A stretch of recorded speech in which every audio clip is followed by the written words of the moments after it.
transforming your life. The God Hallelujah. is Hallelujah. causing those powers to be destroyed.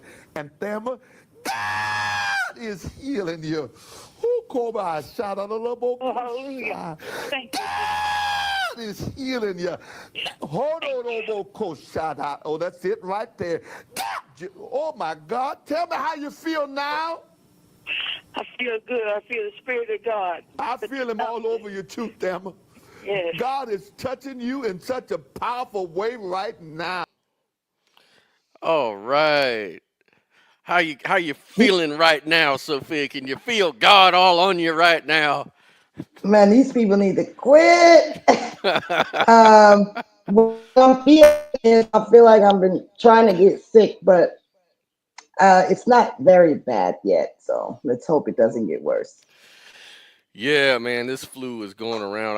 I was afraid when you told me you were getting down, that you were gonna feel bad today. So yeah, let's get the power of God to help heal you. Put the healing hands on you.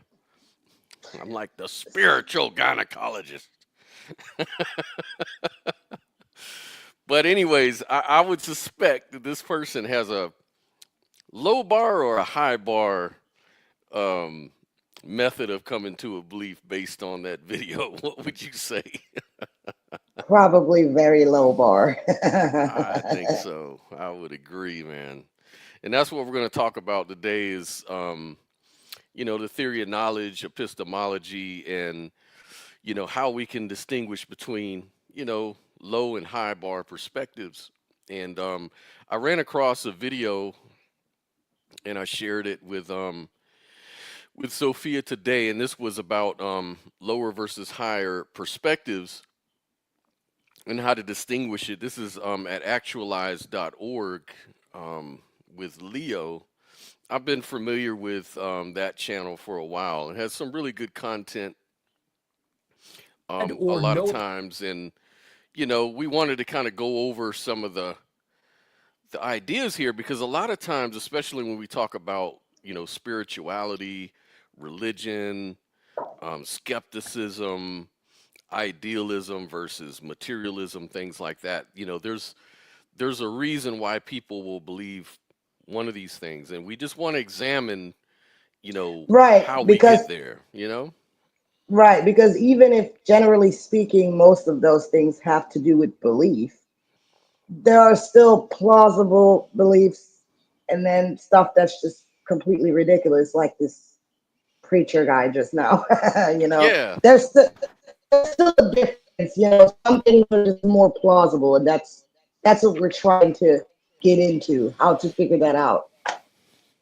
Yeah, and I'm the first one to say that there's good reasons and bad reasons to believe all kinds of things. There's good reasons to believe in religion and bad reasons. Same with politics. And Right. Leo here, he goes through it. He kind of talks about it. I don't know if I want to start. I'm going to try to maybe back this up a little bit and start from a little bit before, because I don't want to miss anything pertinent that the guy's saying, because he brought up so many good points. But it's a very long video, so I'm going to try to skip around to really get into it. But in the meantime, you know what we're missing? Guess. Oh, we're missing some tunes. Yeah, we need some background music, don't we? Yes. So, all right. So let me go ahead and get something going here for that. Something in the background. Let me know if it's too loud. I'll try to keep it low. Is that a good level, or? Yeah, that seems fine for now. Oh, okay. Yeah, that's fine. Cool. So let's go ahead and get into it and see where we can start out. How about the woke versus anti-woke perspective? Yeah, let's back this up. That's a perspective or a worldview be found. So what I'm proposing here is that we compile a list of all the lowest, most delusional, wrong, and toxic worldviews and perspectives, and then we ask the question, what are the structural similarities they have in common? What are the psychological, epistemic, and meta features that make these low? And this is not a question of the content of a belief system, or whether you personally like it or agree with it or don't agree with it. So you could say that, Nazis are distasteful. You don't like it. Generally, people don't like Nazism, don't have a high opinion of it. But that's not really the problem with Nazism. There's something deeper, structural, epistemic and structural, that's the problem with Nazism, and we want to explore what that is. And of course, we want to be very careful to do this in a way where we're not just creating a sort of an echo chamber where we are reinforcing our own preconceived assumptions and biases. We don't want to start assuming that Nazism is wrong. This is a good point because, today, or this week rather, the Elon Musk controversy, he came out at the inauguration and said he gave his heart to the voters, and it looked like he gave like a very obvious, to most people, or a lot of people it seemed like, maybe divided on that. They said that he was given a Nazi salute. And based on some of the anti-Semitic things he might have said that people perceive as anti-Semitic before, he supports the German National Party, which is like the I guess the right-wing fascist party over in Germany. They call it the Nationalist Party. And so based on all that put together, they sort of interpreted his salute as a Nazi salute. And then he denied it, and so everybody was like, no, he's an in-the-closet Nazi. Other people looked at it like, oh, it was just a gaffe because he's sort of retarded or whatever, like kind of an autistic person. And so, it's like, I don't know, autism kind of does affect maybe your behavior a little bit, I guess, but I don't know. Sometimes I think, Elon Musk is really just trolling people, and he kind of know what he's doing. And, and other people say he don't. He is innocent. What do you think? Nah, I think at this point, they're just clowning. You know what I mean? It's all a big old theater stage. Yep. And I don't even really take the shit serious anymore. And I think it's crazy how people are so socially engineered through Facebook or social media to only focus on this spectacle that is constantly forced down our throats. Yeah, I kind of felt the same way. I was engaging with people on different groups about it just to kind of put a challenge out there, just to kind of test the epistemology, like the high standard of evidence for and against certain views. I mean, my own personal view is kind of like yours. I think he's just trolling, and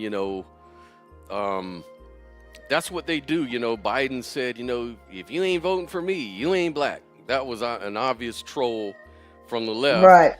And then, when he does this salute thing, it could be a troll from the right. And trolling works. It gets people into their feelings. It gets people divided.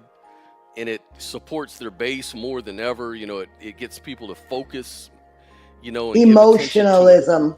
Yes, absolutely. Is that I think if people are armed with good epistemology, they can avoid the traps and pitfalls that the system gives us to keep us in that matrix. You know what I mean? Right. And that social matrix. And we just have to understand, how to distinguish between low bar and high bar. So I'll continue on from here. I would make one suggestion. If something triggers you to the point where you just immediately feel irate or triggered, you should stop and think right there. Is this being done to trigger me? And ask that question.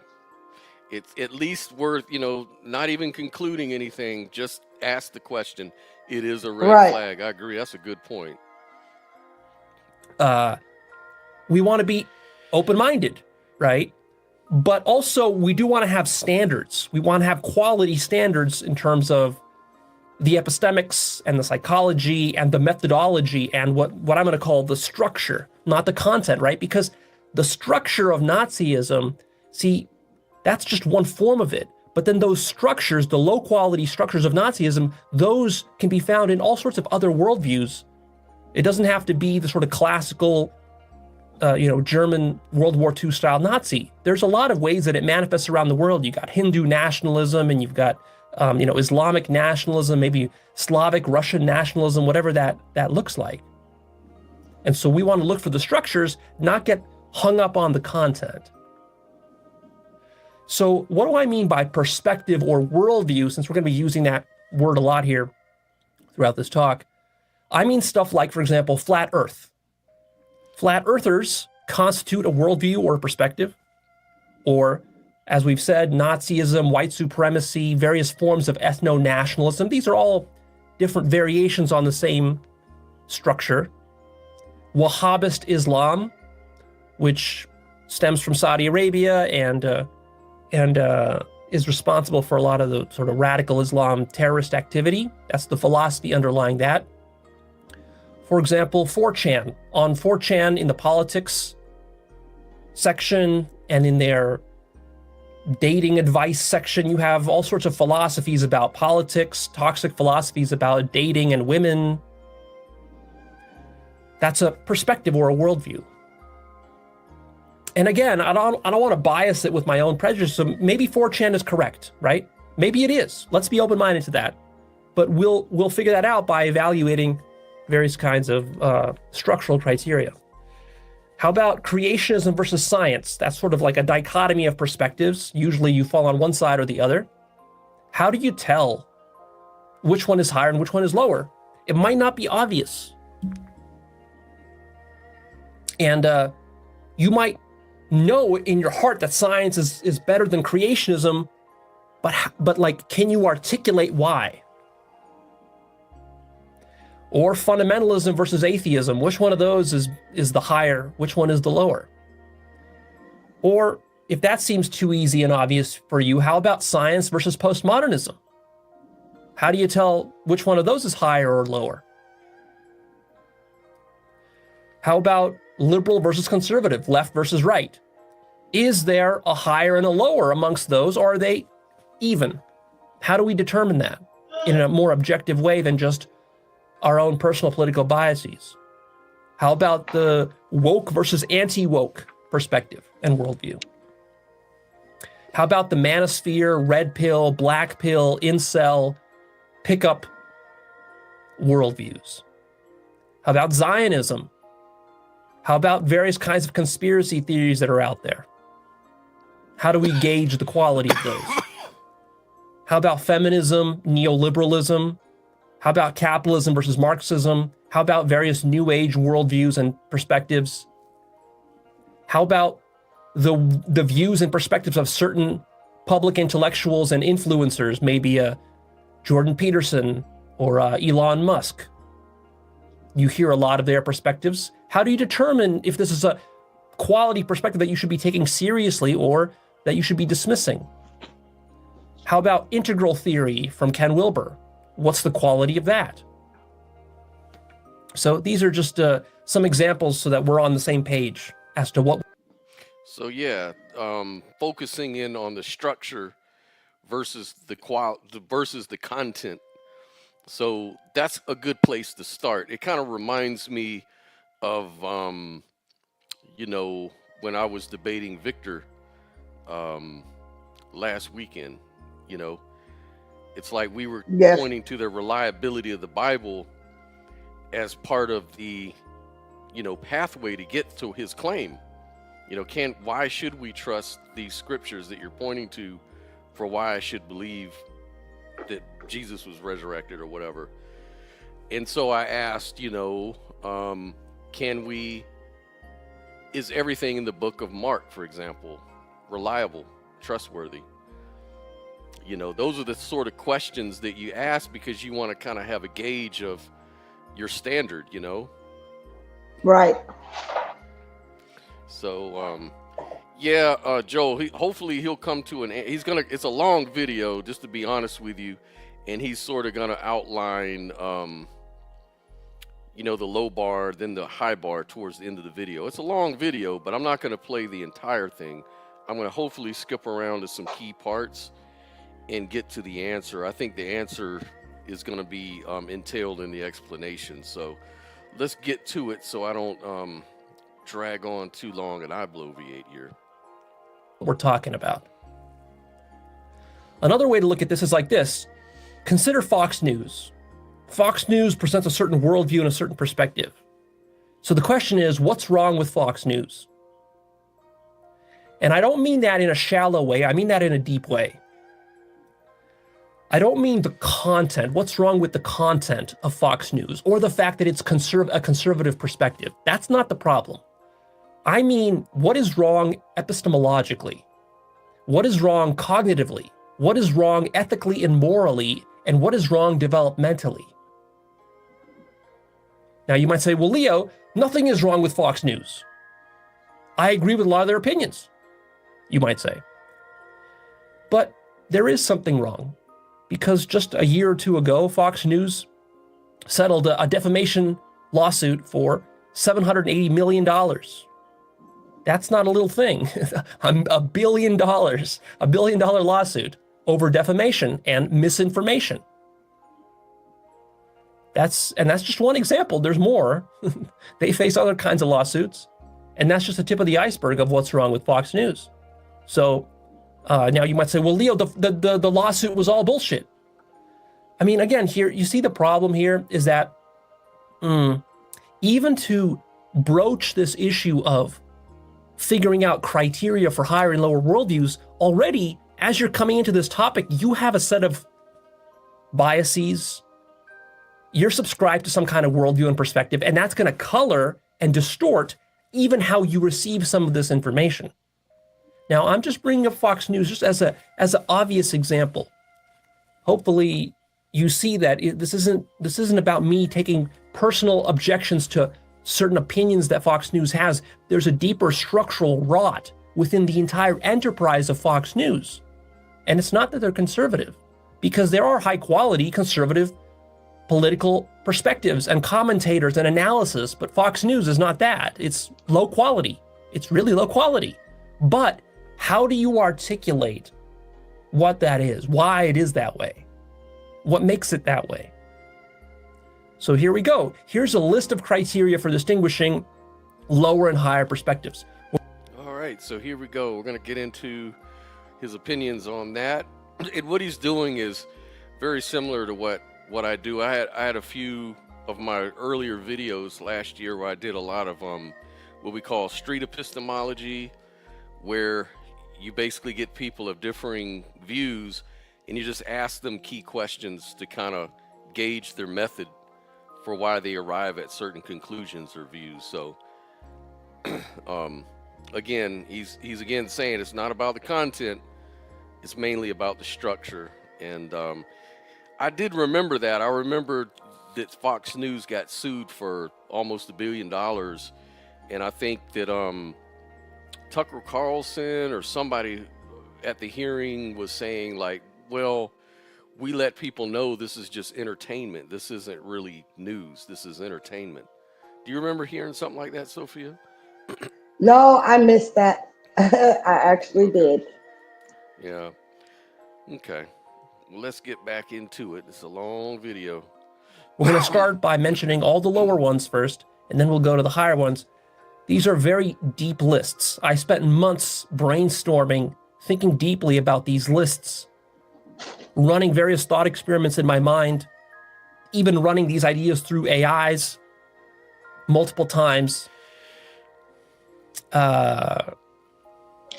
This is deep stuff. So here we go.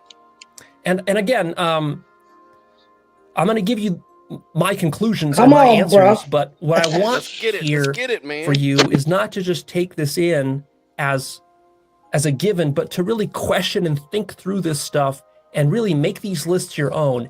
Add to it, remove parts that don't make sense or that you haven't validated. This is something you need to actually work through in your mind for these lists. I wish he would come on and to have the impact that we want. Okay, so here we go. First point is just lower perspectives are distinguished by a basic lack of education, reading, and facts. There's just a lack of fact. Under education, poor education. Such a person with a lower perspective cannot even, for example, point to a map, point to a country on a map. For example, I'm willing to bet that if you take like Donald Trump and you ask him to find Nigeria on a map, he won't be able to do it. Now that might seem like a trivial sort of nitpicky thing, like, oh, well, he doesn't know Nigeria, so what does it matter? But it does matter. If you're going to be a leader of, of the world and of a big country that has dealings with all these other countries, you should not just be able to point out where the countries are on a map, but you should know about their geography, their background, their history, their geopolitical situation, their military situation. Like, all these things are important to know, which is why it's important that when you elect politicians and leaders that they actually have a factual historical understanding of things. Which is another aspect of this point of lack of basic education, is just a lot of people are ignorant of basic history. Just ignorance of basic history. They don't know it. Or their history is very one-sided.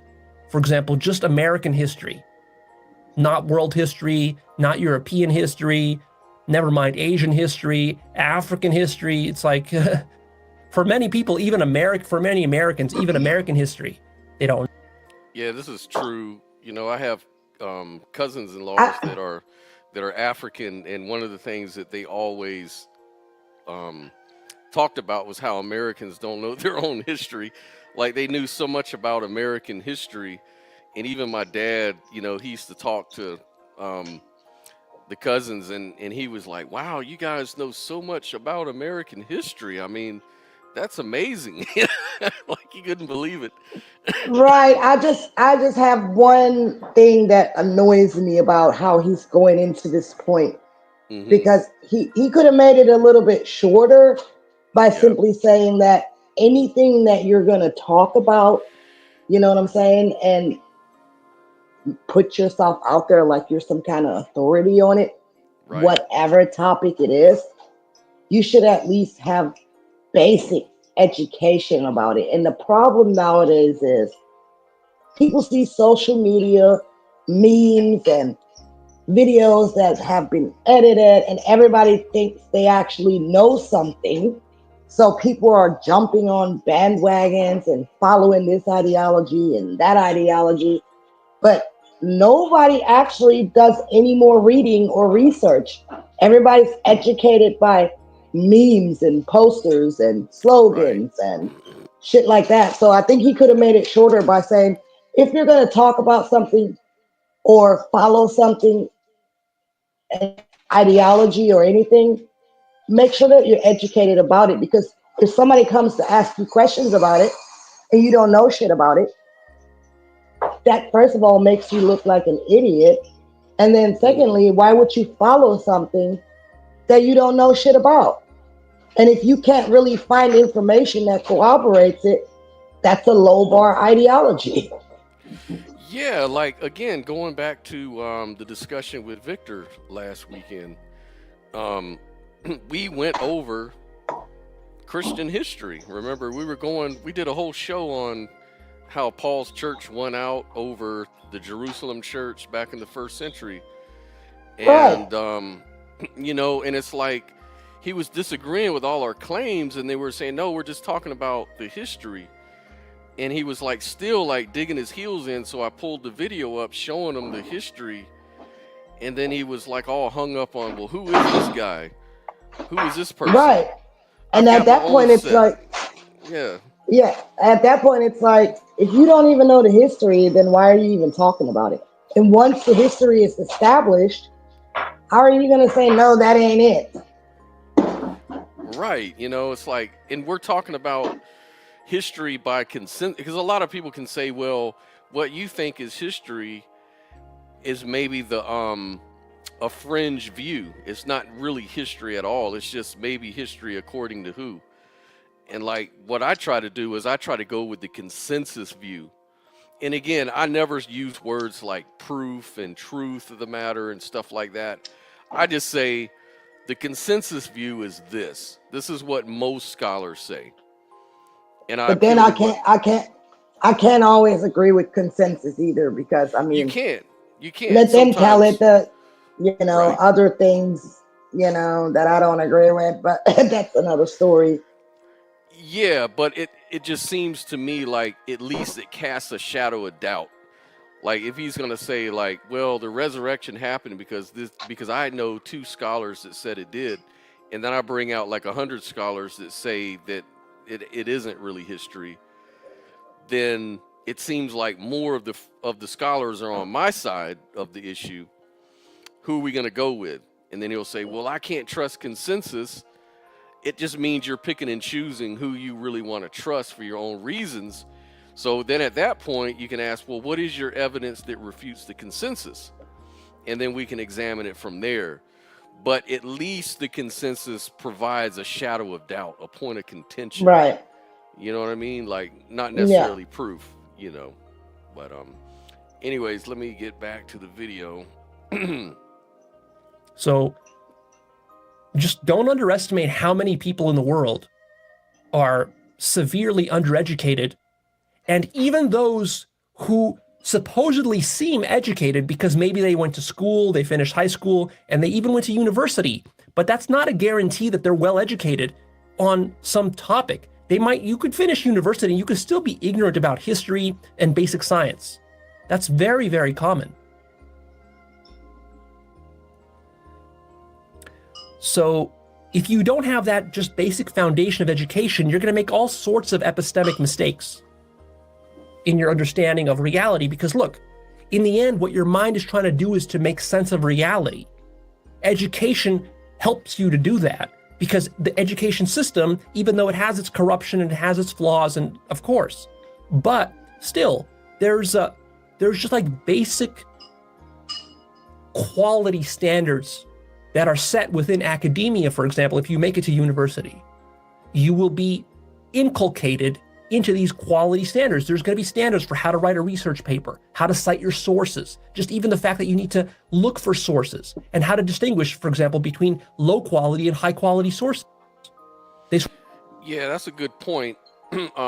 It's good for some things. Like, a lot of people could say, well, in today's academia, that might be questionable because a lot of people can talk about, the woke cultures on campus, especially like in University of, UCLA, different, like I have a friend, his name is Peter Boghossian, and he goes to college campuses and he does street epistemology. I think I showed you one video where he was just challenging the gender topic. Yeah, and they attacked them and everything. Yeah, so I mean, it seems like that's a problem when you can't really question, even if something seems pretty obvious, or to you personally, for whatever reason, if someone comes and just questions it, or comes with a contrary, view as a option, as a game, like a thought game, it became such a big like, get out of here, fuck you, this and that, this and that.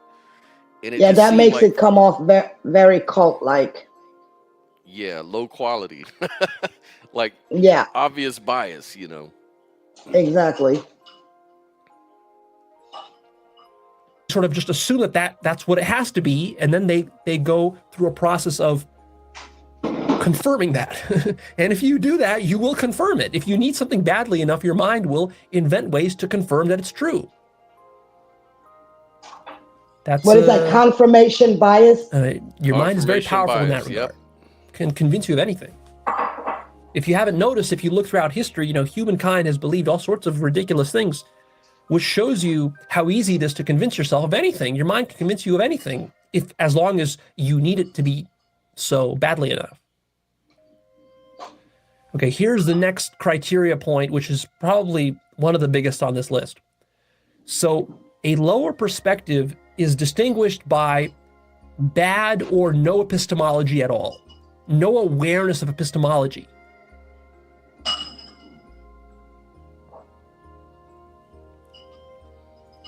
It's not enough to know a thing, you have to know how you know it, why you know that it's true.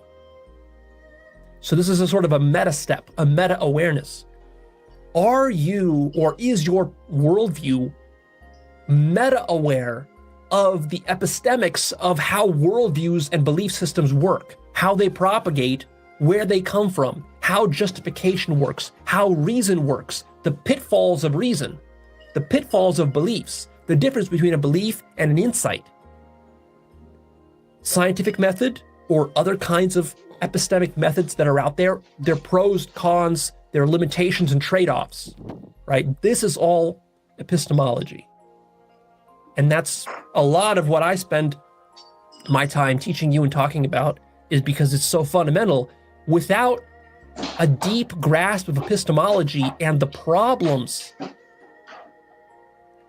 within epistemology that apply to any kind of sense making that you want to do, whether it's religion, politics, health and nutrition, medicine, healthcare, business, science, philosophy, spirituality, all of this requires sense making, sometimes very deep sense making.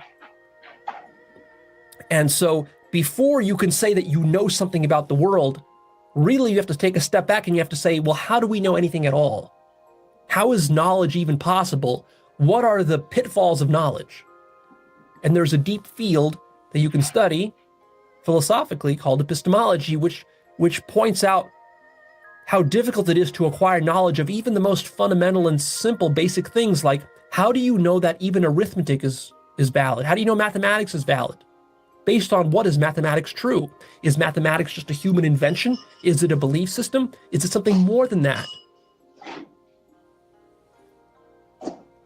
Is mathematics something that's true just for the human mind, or is it true more generally, more universally? How do we know that?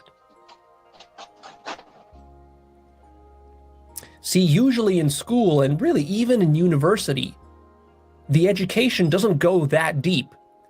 It teaches you facts and methods, but it doesn't teach you how to derive the facts and the methods.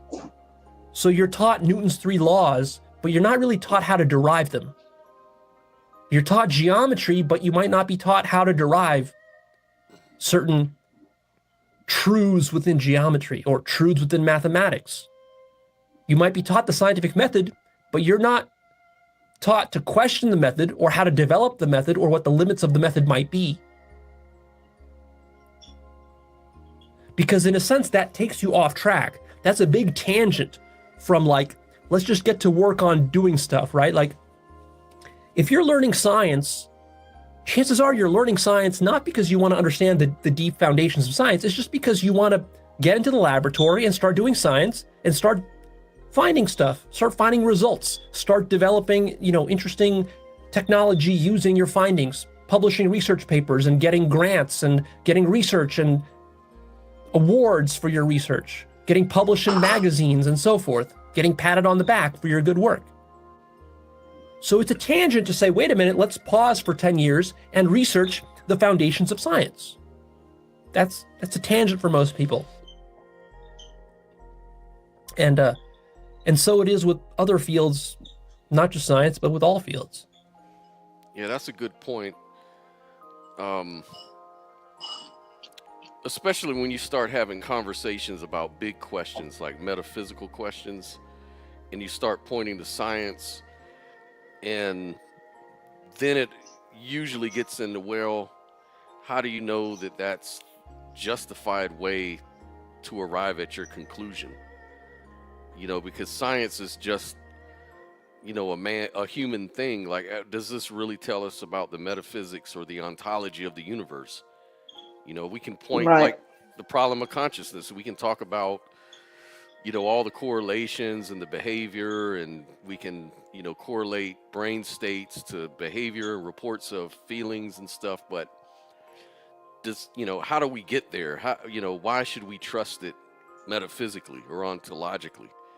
Could that just be an appearance, or does that really reflect the absolute truth? And, or somewhere in the middle, where we really stand on that.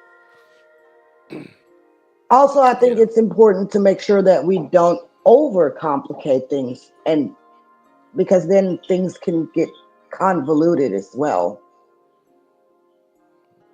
Yeah, exactly. Exactly. Yeah, it gets convoluted, and like you said, it can be a distraction, a deflection. It's a very deep topic on its own.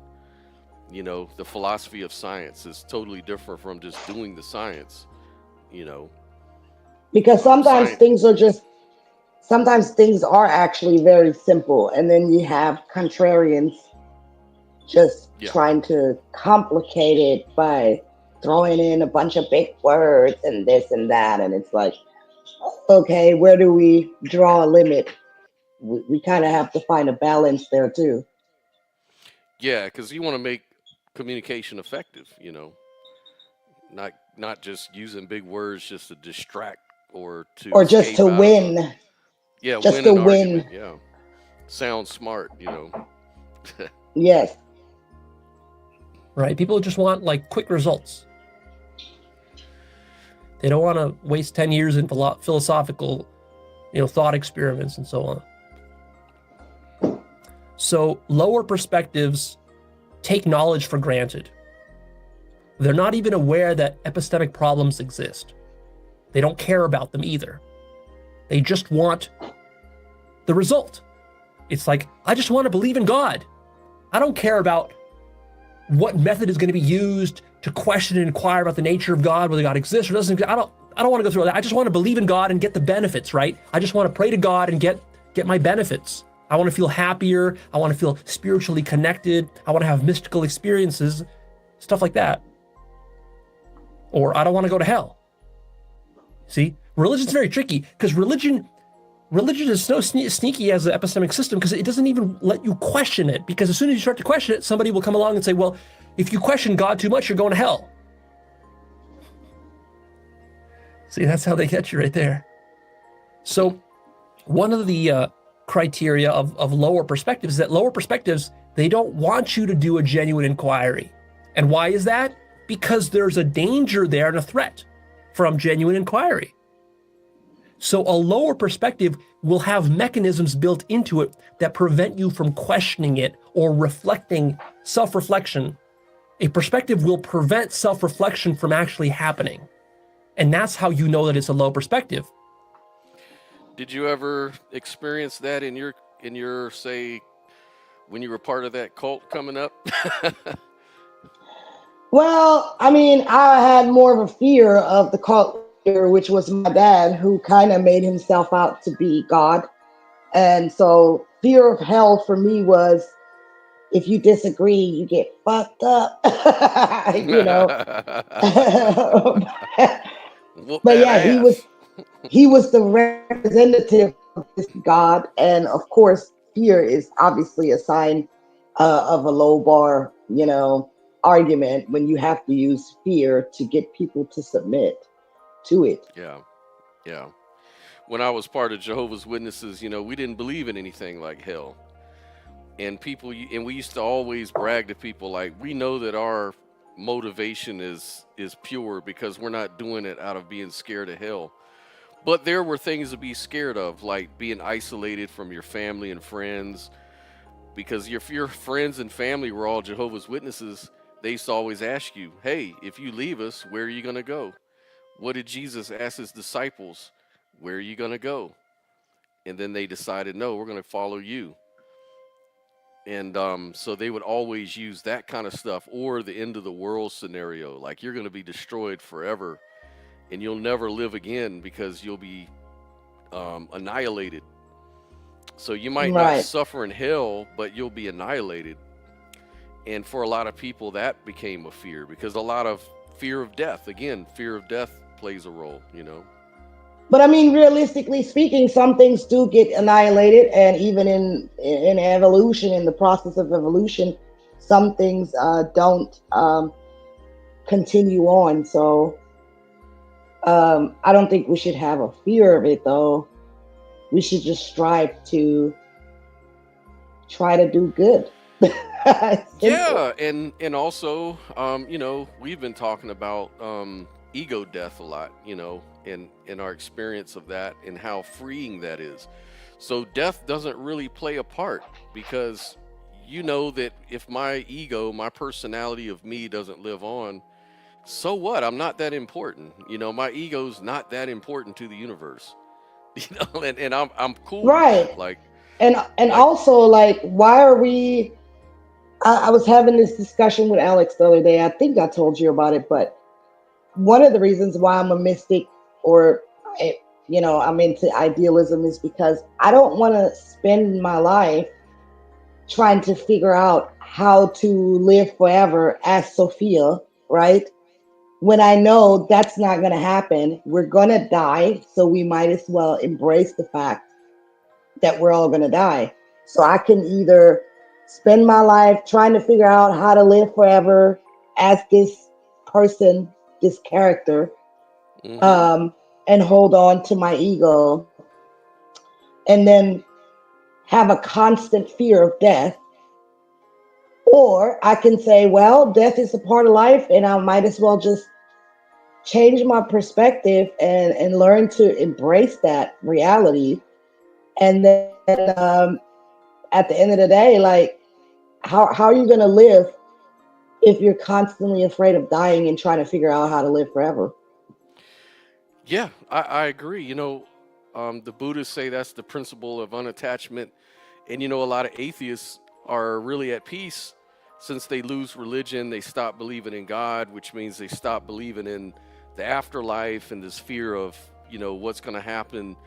And they feel free, you know, and I can Right. respect that. And that's a real big motivator for why people lose those sort of attachments to like religious ideas and stuff, you know. And I Same thing think that that you do.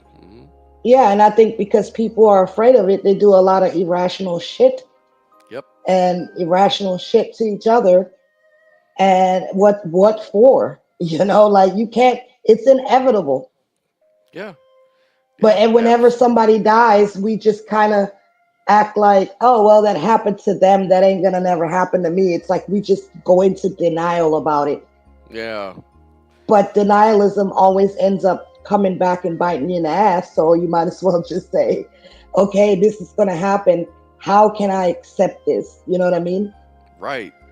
And that's why, you know, some cultures embrace death as the cycle of life and they celebrate it and they, you know, they make a celebration when one of their relatives dies. You know, it's like back to the earth you go. You know, they Right. look at it in a very sort of paganistic way, you know, and it works for them. They're relieved of that sort of fear. I think that there's just different thoughts on stuff from a Western cultural side to versus maybe an Eastern wisdom tradition, you know, or something like that, you know. To me, it's just logical. If you believe in such a thing as a soul, which is just consciousness, in my opinion, if your body goes back to the ground and you turn back into dirt and become one with the dirt, then obviously your soul or your mind goes back to the, infinite mind. It's Right. a microcosm versus macro. Yeah, macrocosm, exactly.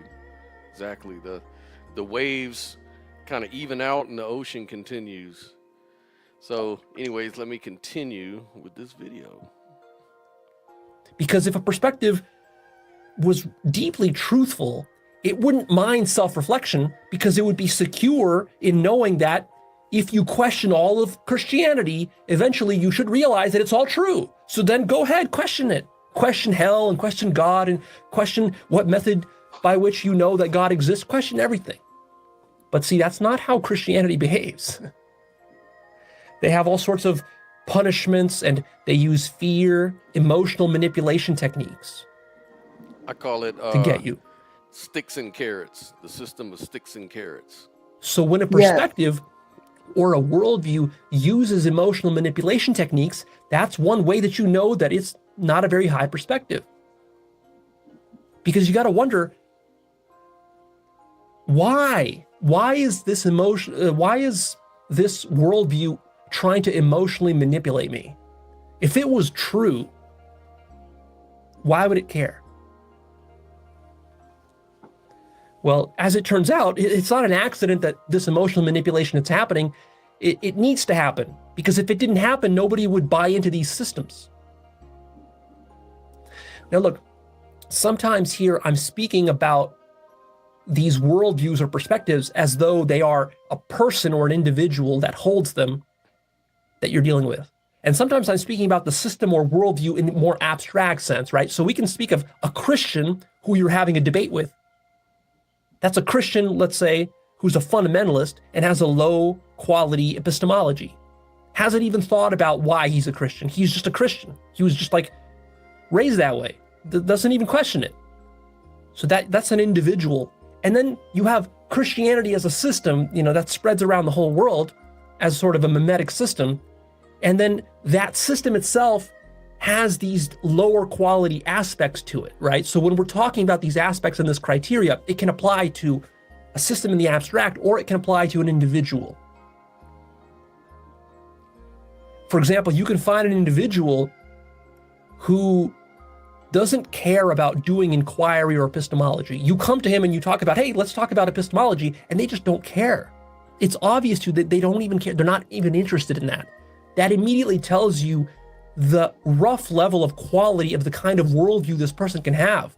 Because there's no way that you can have a high quality worldview if you don't even care about epistemology and that stuff that's like, oh, it's your eyes glaze over and roll in the back of your head because you're so bored by epistemology. You want to do something fun. Well, that kind of person can never have a great understanding of reality because it's just not possible with that kind of attitude. So your attitude matters very much.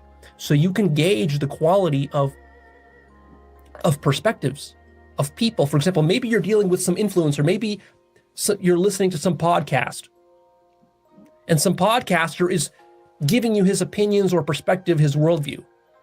Well, how do you determine whether you should listen to this podcaster or not? Well, one of the ways is you can assess what is his attitude towards epistemology. Does he talk about it? Does he care about these kinds of meta issues? Or is he completely oblivious to it, right? Like if you watch Fox News, if you watch some political commentator on Fox News, are they ever talking about epistemology? Are they ever talking about going meta? Are they ever talking about philosophical inquiry?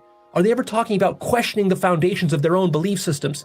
Never, right? Never, never. So that tells you something.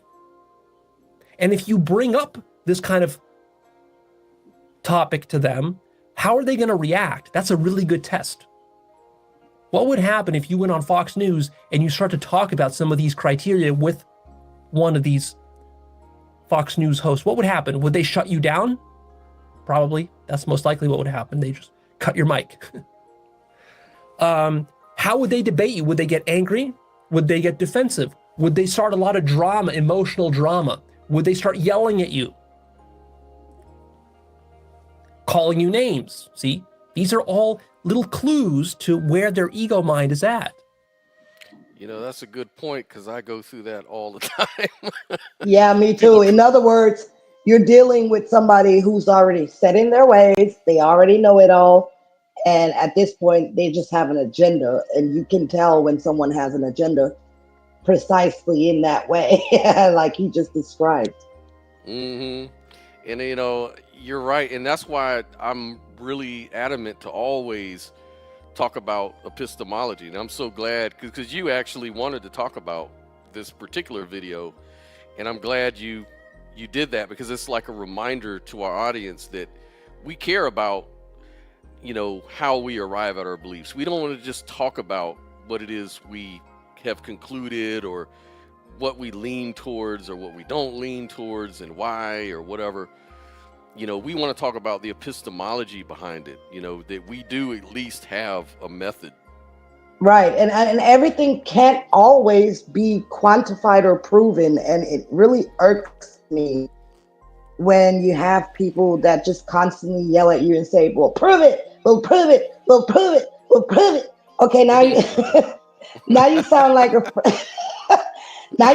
freaking broken record. I mean, there are just some things that are limited to the human mind, and that's why we're having these discussions, because we're trying to get somewhere, and we're not going to do it in that way by challenging each other to prove every single thing. And I'm not saying we should be just spewing bullshit and beliefs, but again, What's your epistemology behind it, you know? Right. And when it comes to that aspect, I always say that fundamentally, I don't know. I'm kind of like an agnostic on most things because ultimately I don't really know, but I do have opinions, and I do have I can distinguish between internal and external incoherencies on particular subjects, whether we're talking about politics or religion, stuff like that. And I can talk about those things and I can draw a conclusion. So far, it seems like maybe this particular view is really not internally consistent with itself, or maybe it's not consistent with the reality of other things I see external to the belief system. We can talk about those things, but I'm also willing to say I could be wrong. And that's Right. very, very important to do because it shows that you're not what they call doxastically closed. Your mind isn't just closed and you're committed emotionally to a viewpoint, which would be a low bar perspective, Right. And then personally for me, the reason I like idealism is because I've always had mystical experiences that I didn't choose. You know what I'm saying? And so idealism kind of explains that to me uh, in a way where I can say, okay, I finally have a more coherent explanation as to why this may be going on with people like me. Mm-hmm. Because you got to understand, when you're like me, it's kind of hard, to navigate the world because you can't really tell people about those things, and you're kind of isolated, and people are quick to call you crazy. So just imagine, from a standpoint of compassion, how that feels to people like us. You know what I'm saying? Yes. So yes. For me, it's groundbreaking that we have stuff like that, that it seems like there is almost like a meeting of the minds now with Western philosophers and ancient mystics, and Yes. I love it because it's kind of like an integration going on, Yes. and exchange of information, and it makes me hopeful because, like, I don't want to Yeah. be by myself with these views and called crazy all my life. Nobody does. Maybe there is something to it, and maybe It's we worth can just exploring. it's worth exploring. Yes, indeed. And I did want to also do a show coming up where we can kind of talk about these sort of experiences, what they entail, kind of dig deep into that. And because there's some videos that I reviewed for scientific observations regarding psychic phenomenon. We can look at those videos and break down whether it's reasonable to believe those things or not based on that information at hand, talk about our own personal experiences with things, and kind of determine, what's more likely to explain some of these things. And we can get really into it because I think skeptics and believers alike would really like to have that conversation. So, stay tuned, everybody. We're going to definitely try to get into more topics like that. We're just kind of going through stuff as they come along, but those are definitely some things that I wanted to definitely get into. So please like and subscribe if you haven't already. We will have more content coming up. So any rate, let me jump back into this video because it is long, and I'm going to probably skip through something else here in a minute. Because you're not just dealing with this sense making in a way where it's like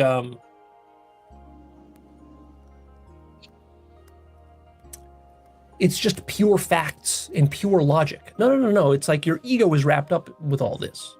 So ego is a big factor. So people who have no or a bad epistemology, they are lost in content and they don't have any awareness of the structure of how the mind works and comes to understand reality.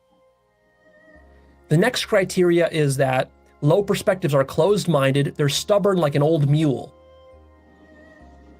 If you run into a person like that or a belief system like that, that's a huge clue, because there's no way you're going to understand reality with that kind of attitude. Another criteria is that low perspectives simply don't care about the truth. There's zero interest in the truth. Doesn't take the truth seriously. But there's a little extra twist, a little wrinkle here, which is very sneaky, is that even though these people or these perspectives don't care about the truth at all, they don't announce that to you. In fact, what they do is they posture, and they do the opposite, which is that they put on, they sort of puff themselves up and they put on a cloak. They love to cloak themselves in the truth. So, very ironically, the people who care about the truth the least will make a big act of actually caring about the truth, and they will say that they have the truth. The truth is on their side, right? So, like, if you talk to a fundamentalist Christian, when you speak to them and you say, hey, you don't care about the truth, really, do you? They'll say, no, the truth is the most important thing to me. So you can't trust their words. But what you can do to determine how much does truth matter to somebody is, are they willing to go through the epistemic process and steps? Like, are they really willing to evaluate and question their own beliefs? If they're not, then they're not really interested in the truth. It's just posturing. Of course, almost by definition, anything anybody believes, any worldview anyone holds, they're going to hold that as the truth. And it's going to feel true to them. So you can't just believe them and how passionate they are. And in fact, they're going to be compensating. The more doubts they have about their worldview, the more they're going to try to posture and act as though they're passionate about the truth. But really, you can tell by talking to them and questioning them that they're not serious about doing inquiry. Instead, what they're interested in is they're interested in defending a belief system, which they believe is true. But that's very different from a genuine seeking of the truth. Because with a genuine seeking of the truth, there's an open-mindedness that is necessary there. And there's also evidence that one has been doing the work, the epistemic work. Like, you can ask a Christian, what's the epistemic work that you did to become a Christian, right? And for most of them, what'll happen is that they'll just look at you like a deer in the headlights. They won't even know what you're talking about because they haven't done any of the work, because it's just a belief system. They're just hoping that it's true. I would have a lot more respect for those Christians if they could actually outline the epistemic process through which they came to believe what they believe. But they can't do that because they didn't get to Christianity that way, right? See, nobody gets to Christianity through a process of deep, genuine, truth-seeking inquiry. It doesn't happen that way because you're just taught it at birth. You're indoctrinated into it. And then later, you can posture as though you went through some sort of process to get there, but in truth, you did not go through a process. It was just indoctrination. See, this is the thing that I noticed. Like, one of the things I used to say is, like, apologists, Christian apologists, they exist to help Christians not feel stupid. Yes. Like, you know, they're there to kind of give you some arguing points, some little talking points that you can take home and put in your back pocket. So the next time you talk to a pagan or an atheist or somebody like that, you can say, no, I'm going to use these apologetic arguments. And they start throwing these little cosmological arguments on you, the moral argument on you, the teleological argument on you. And let's be real, nobody really joined Christianity because of any of those things. They probably didn't even know what those things were, and they probably didn't even care. And at least, you know, like I say, I respect the little old ladies at the church a lot more than some of these folks that come out and try to be like browbeat you and stuff. Like, the little old ladies at the church say, I don't know nothing about these arguments and I don't care. I believe what I believe, and that's the end of the story. And at least they're honest. You know what I'm saying? At least they're not trying to force it on you and come up with some BS to somehow substantiate what is simply just pure belief based on a bunch of nonsense. Right. As technology evolves, so must our... I'm going to skip through towards this video, and so we can get breaking down the barrier. So we can get to the summary. Emotional attachment. That's where their worldview comes from. It doesn't come from truth seeking. And you can tell by prodding them. When you prod them, you can see they get angry, they get emotional, they get very defensive, they're easily offended, they're easily triggered, they're easily threatened, because what they have is ideological attachment. And that ideology is serving some sort of more basic survival. They're using the ideology to survive, to get sex, to get money, to get success, to get fame, to feel good about themselves, to get an ego boost, to feel powerful. These kind of people get easily outraged by radical ideas and perspectives. They act out emotionally, they create a lot of drama. Why? Because the drama is a defense mechanism. When you stir up a lot of drama, it precludes and truncates any kind of genuine truth seeking. Because now you got to deal with the drama. You can't do truth seeking when you're bitter, angry, outraged, depressed, because those emotions are going to twist and distort your entire thinking process. You're not going to think straight when you're angry. See, if you're angry at some racial group or you're angry at women, you're not going to have a proper view of that racial group or of women. If you're angry at socialists, you're not going to have a proper understanding of socialism. If you're angry at capitalists, you're not going to have a proper understanding of the business world and of capitalism. Yep. That's how they play people against each other constantly. Lower perspectives are egocentric. They're infested with egoic attachment. They're narcissistic. They're very fragile to criticism.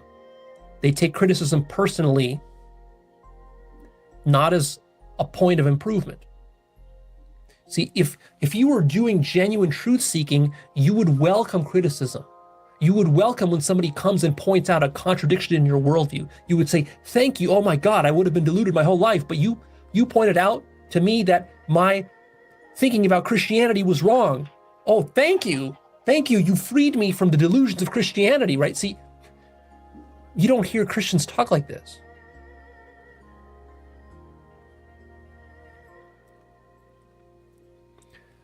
Lower perspectives have a tendency to personalize disagreements because they're so based in ego, they're so self-absorbed that everything is interpreted as personal, because to them, life is personal. It's all about personally defending yourself, defending your personal relationships with other people and within your community, right? It's just like your life is so personal, it's not universal. You're not living universally. You're living selfishly, narcissistically. You're not questioning yourself. You're not questioning how you're living. Lower perspectives have a tendency towards aggressive arrogance and pride, moral righteousness, and this crusading, this lesser jihad mentality. Let's go on a crusade to personally. You're living selfishly, narcissistically. You're not questioning yourself. You're not questioning how you're living. Lower perspectives have a tendency towards aggressive arrogance and pride, moral righteousness, and this crusading, this lesser jihad mentality.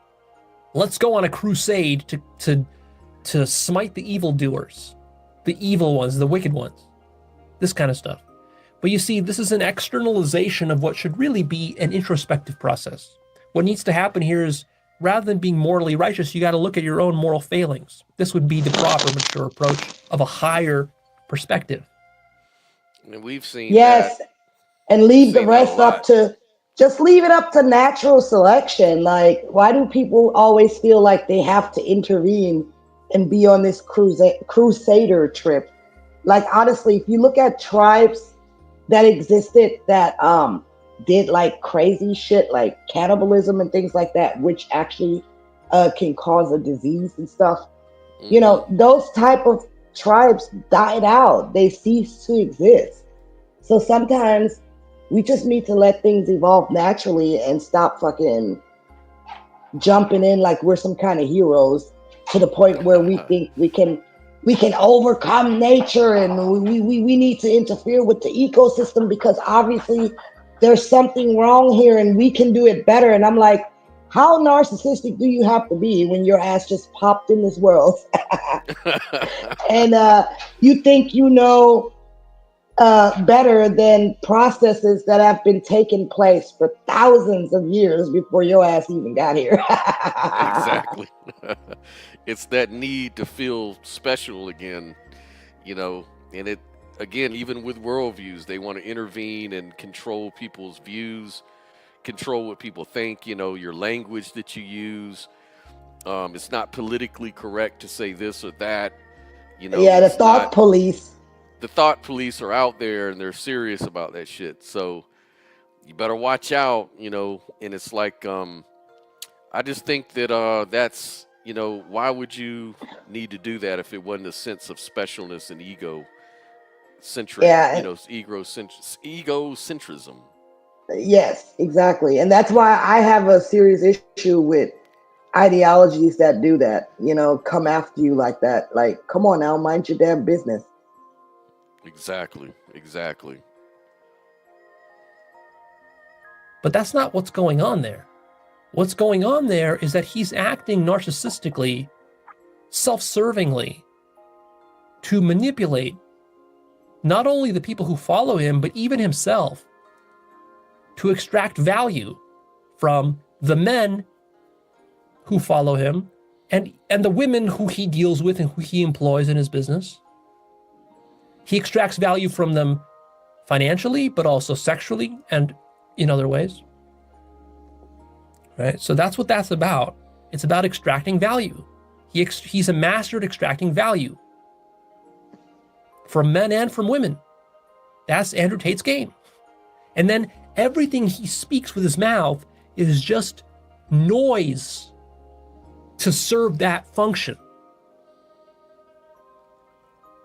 But his followers and his women and even his own mind is not aware that this is going on, because to become aware of this entire dynamic, one would have to transcend his self and become conscious of all of these complex mechanics of the mind that I teach with this work, which is like 10 years of very painful, difficult work. Because if Andrew Tate was not able to extract value in the way that he is, how would he survive? What would he even do with his life? He'd need to live in a totally different way, which is very inconvenient for him.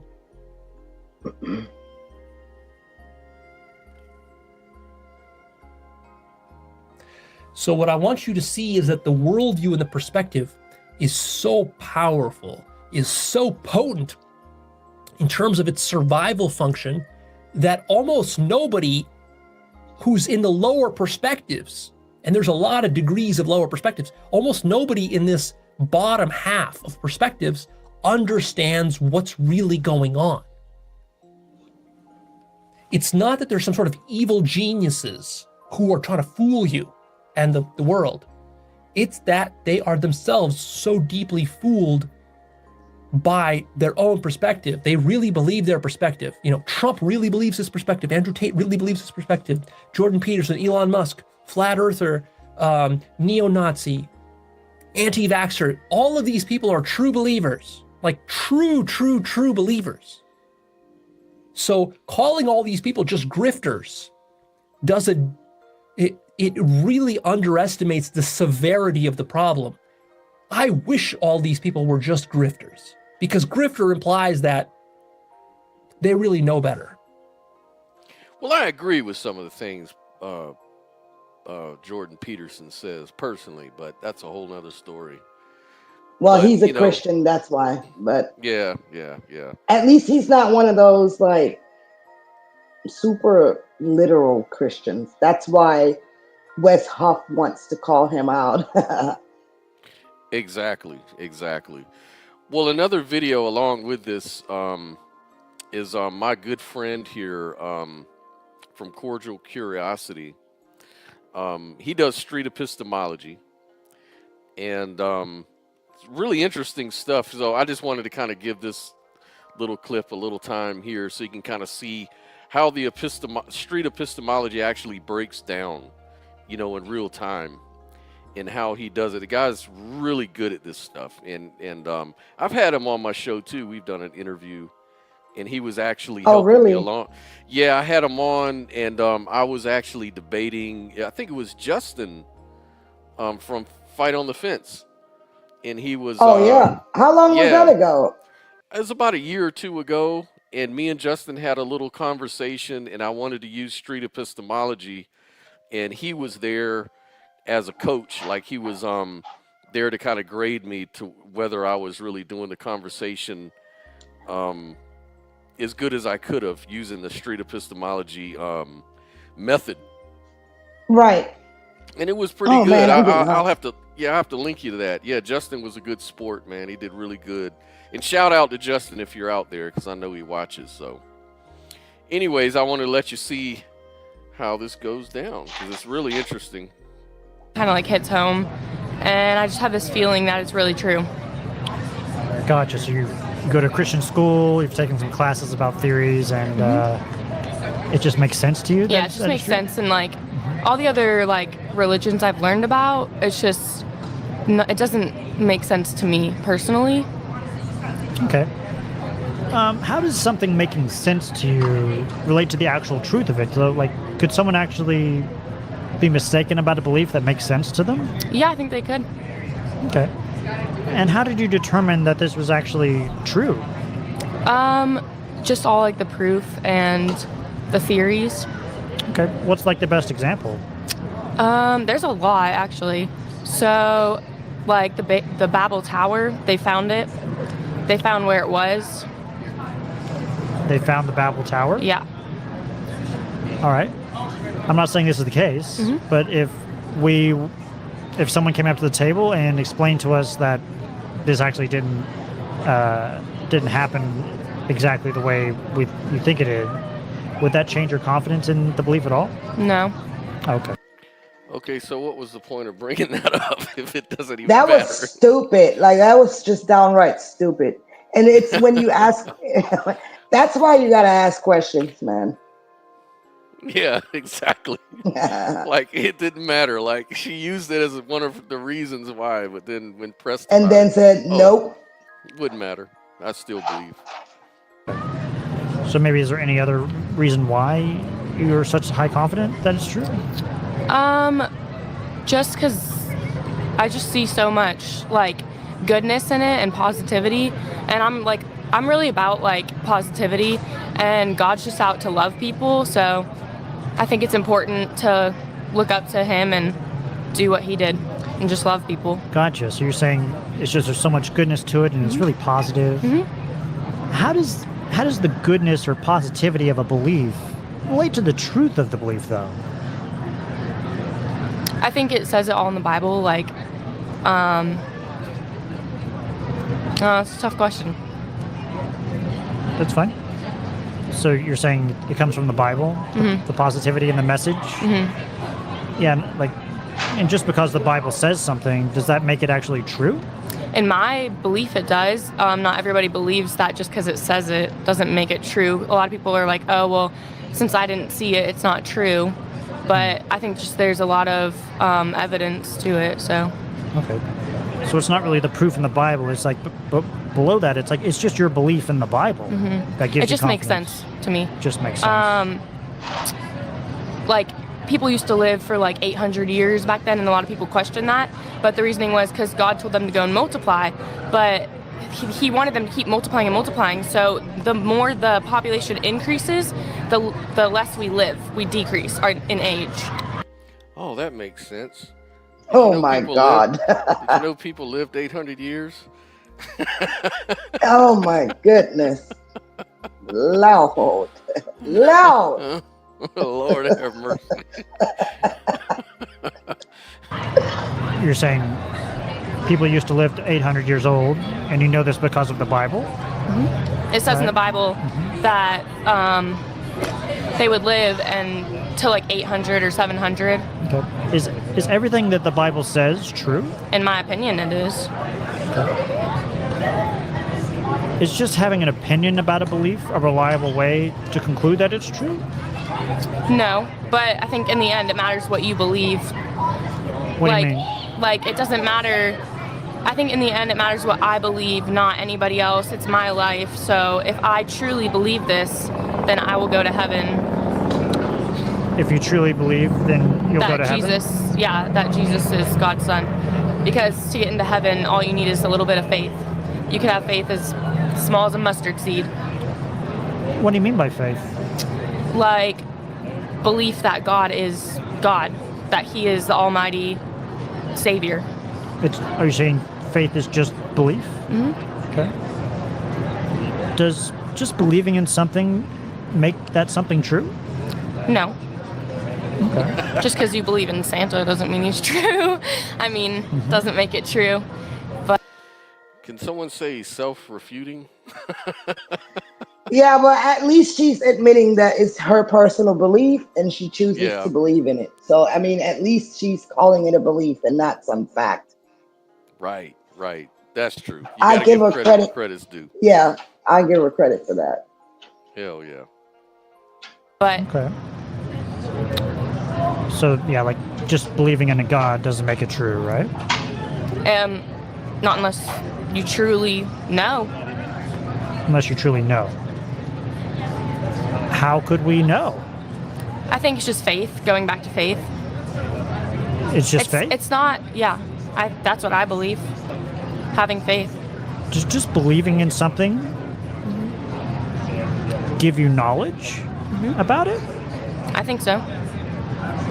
If someone just believed in Santa, does that give them knowledge about No, Santa? but you got to do, like, there's no evidence for Santa. Is there evidence for a God? Mm-hmm. What's the best one? There's a lot. Like I said, there's a lot. I have to think, but you're putting me on the spot. It's hard. I have them written down, actually, in here. Okay.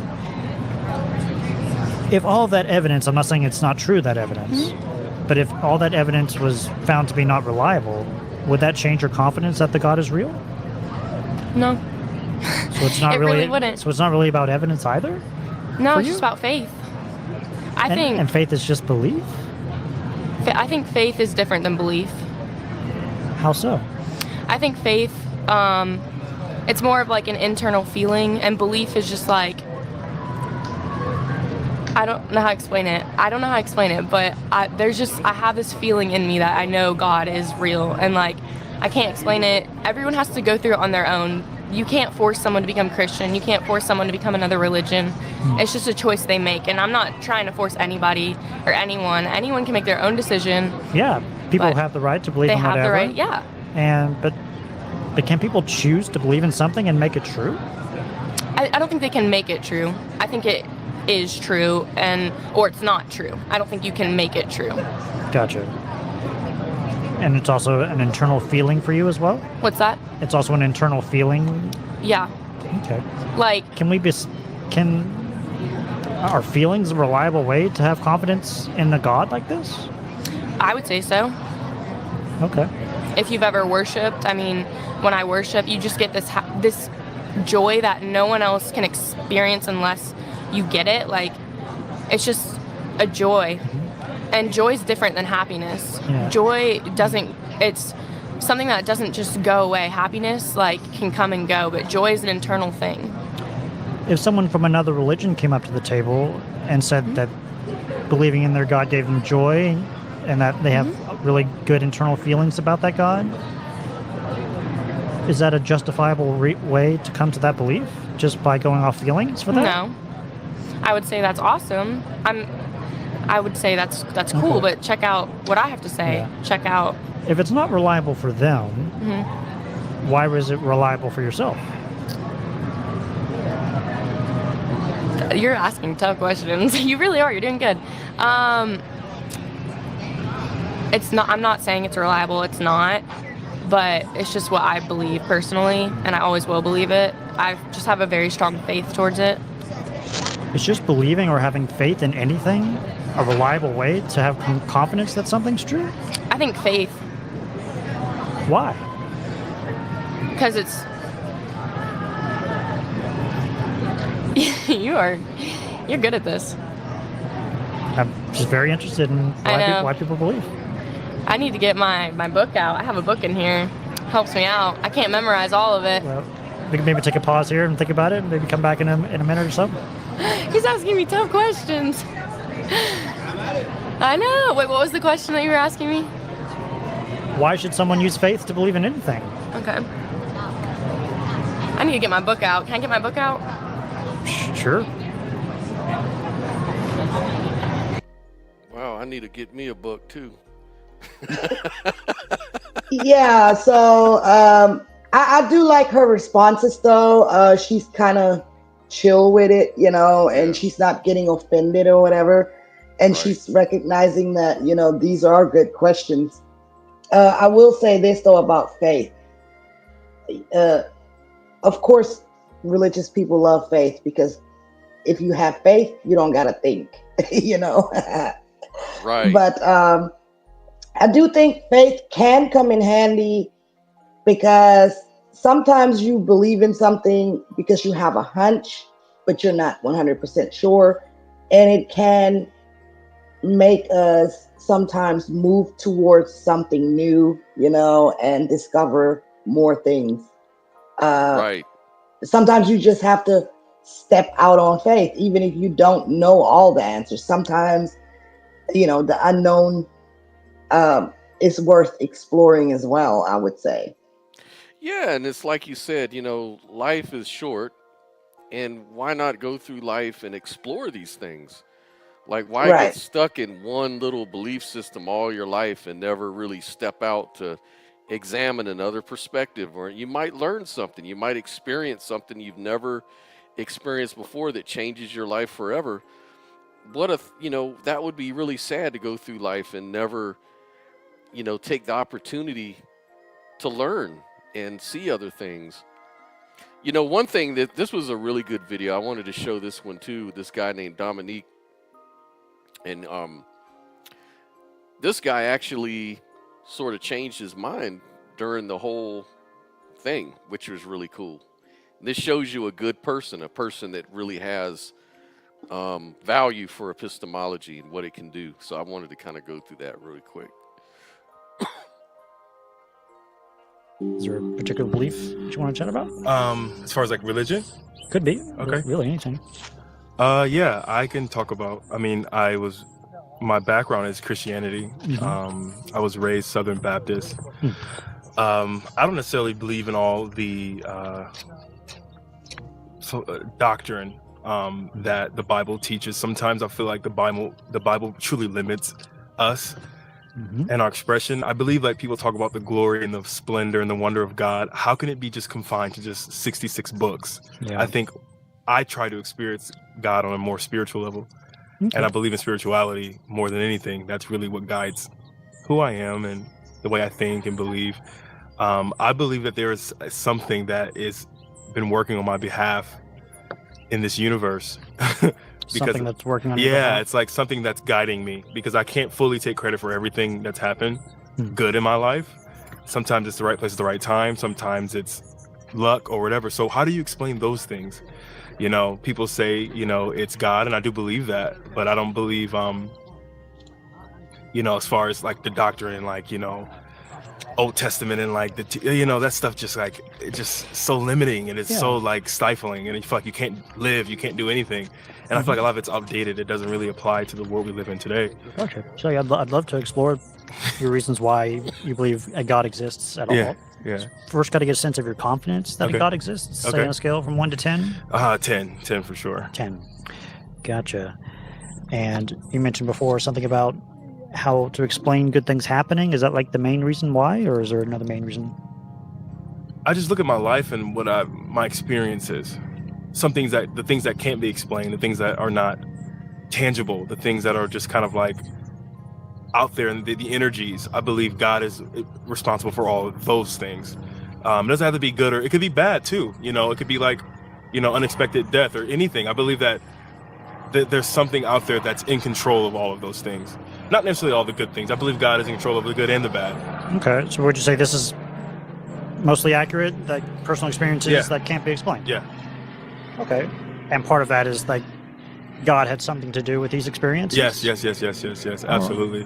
God had something to do with them. Yeah, I would never have something happen and be like, I'm gonna take full credit for that, because the capabilities I have, that's God given. Who I am, my substance, my essence, that's all things that's been given to me since I was a child. Yeah, a lot of people, I know I was one of them, I was always scared not to give God credit for things, that either couldn't be explained or even things that could be explained. I would always want to say, well, God was ultimately the reason for it. And I would want to give him the respect and credit rather than myself or other people that actually did help me. It's like God came first, And, you can't explain it. And Joel says here, notice how often you hear so many things we can't explain as an attempt to justify a conclusion. Exactly.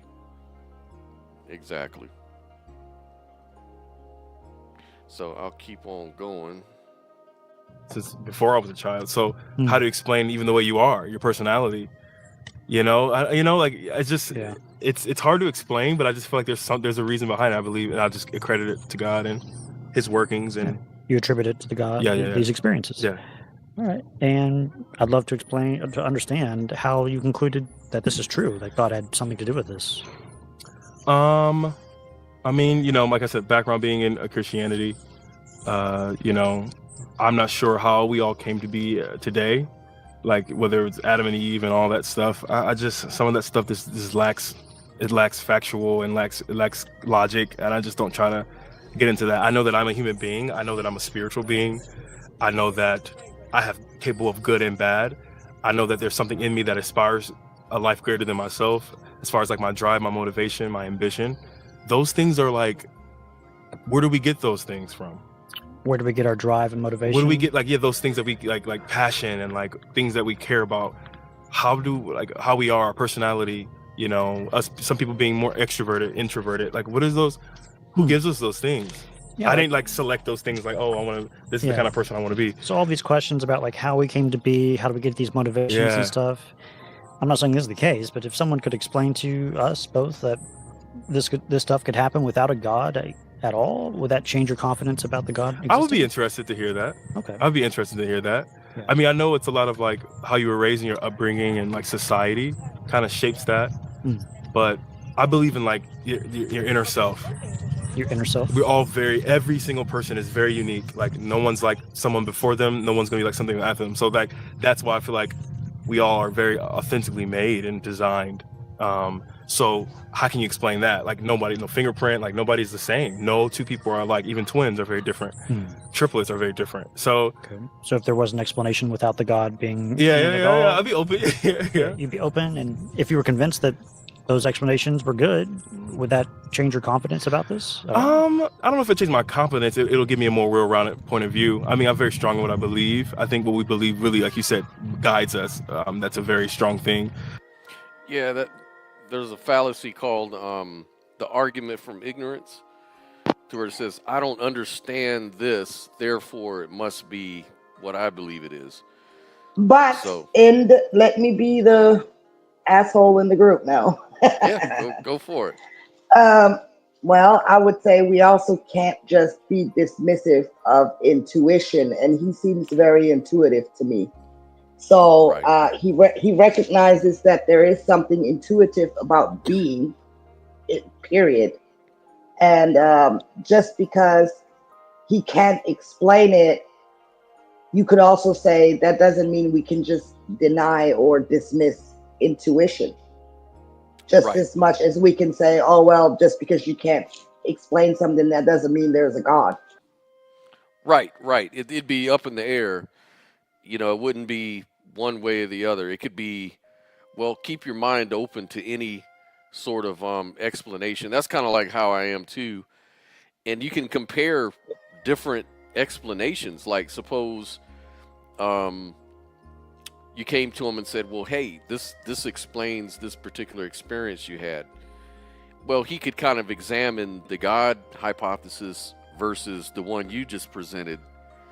And you can definitely look for problems in each one, or you could find problems in each one and then kind of make a determination of which one leans more sensible for you or resonates with you versus the other one that doesn't. Well, the way that I would examine intuition is based on logic, though. You know, if my intuition warns me of something, and I have this like gut intuitive feeling not to do something, and then it turns out that saved my ass, then why would I ignore it in the future? Yeah. And that's a good point you make, because, you know, intuition is a thing. And so sometimes it's not a very well understood thing by a lot of people, but they're, like you had mentioned before, you know, studying intuition and what people have sort of have come to is that intuition is very valuable, and it's almost like a muscle, something you can sort of exercise and get better at. You can get better at intuition. Yeah, and if you notice, he talks about his inner experience. He's not trying to push anything on anybody, but it's something that he's personally convinced of based on his own inner experience, which is subjective consciousness. And I think we have to also be careful not to just straight up dismiss people like that, because that's what I experience, and people are very dismissive of it because they want to say, oh, show proof.